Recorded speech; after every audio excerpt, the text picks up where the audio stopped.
অপরূপ প্রকৃতির ছবি ভাণ্ডারের বিস্ময়কর একটি প্রাণী নিয়ে আজকের আলোচনায় আপনাকে আবারও একবার স্বাগতম।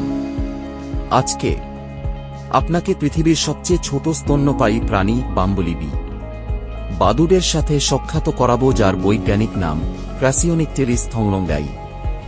একটি মুদ্রার চেয়েও কম ওজনের এবং 1 ইঞ্চিরও বেশি পরিমাপের এই ক্ষুদ্র প্রাণীটি থাইল্যান্ড এবং মায়ানমারের চুনাপাথরের গুহায় বাস করে। ক্ষুদ্র আকার হলেও এটি পোকামাকড় নিয়ন্ত্রণ এবং বনের ভারসাম্যে বিশাল ভূমিকা পালন করে।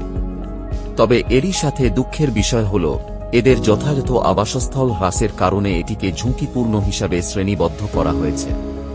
এই ছোট্ট বাদুড়টি ছোট হতে পারে, তবে এটি প্রকৃতির সূক্ষ্ম জালের একটি অপূরণীয় অংশ।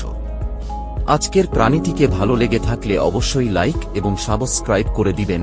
ধন্যবাদ।